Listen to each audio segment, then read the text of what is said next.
Good evening, friends around the world. This is Santa Claus bringing you the news on this 5th of November, 2025, a date that reminds us how even the darkest of intentions, like the gunpowder plot of 1605, can be overcome when we stand together in peace and goodwill.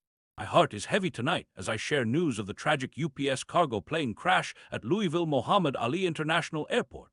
At least 9 precious souls have been lost, with 16 families still awaiting word about loved ones unaccounted for. Over 200 emergency workers have responded with courage and dedication, working through the night to find survivors and help the injured. Let us hold these families in our hearts and prayers, and remember the selfless first responders who rush toward danger while others flee. Meanwhile, across the globe, Belgium faces troubling disruptions as coordinated drone activities force the closure of multiple airports and a military base. Defense Minister Franken described this as organized in a very structured way, reminding us that even in times of peace, vigilance remains important.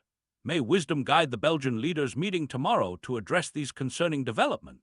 Turning our attention to Ukraine, President Zelensky has visited troops near Pokrovsk, where heavy fighting continues. This logistics hub has been contested for over a year, showing how this terrible conflict persists despite all hopes for peace. My heart aches for all the families separated by war and for the communities living in fear. May the spirit of peace find its way into the hearts of leaders on all sides. Worrying news from Russia, President Putin has ordered officials to prepare proposals for possibly resuming nuclear tests following statements from President Trump that appeared to suggest the U.S. might restart its own testing. Though U.S. Energy Secretary Wright later clarified that any new tests would not include nuclear explosions, this exchange reminds us of the grave responsibilities of leadership and the need for clear communication when the stakes are so high. On a hopeful note, the United States has taken steps toward international cooperation by circulating draft text for a UN Security Council resolution that would authorize a stabilization force in Gaza for 2 years. After so much suffering, perhaps this represents a small step toward healing.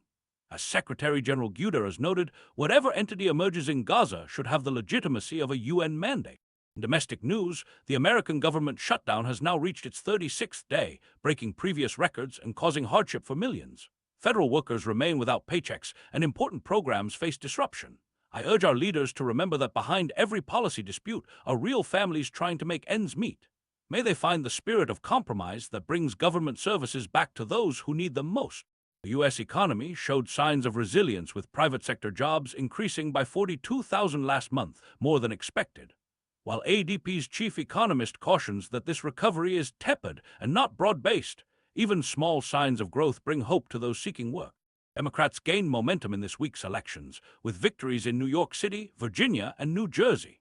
Meanwhile, California voted to redraw its electoral districts in what some view as a counter to President Trump's influence.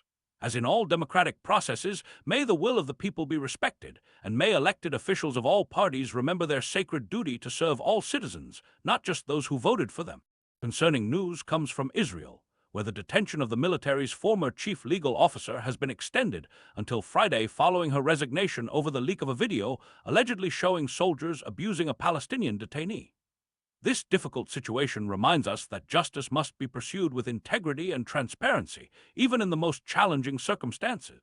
Technology and trade, China has reportedly banned foreign AI chips from state-funded data centers, representing another move in the ongoing competition for technological self-sufficiency.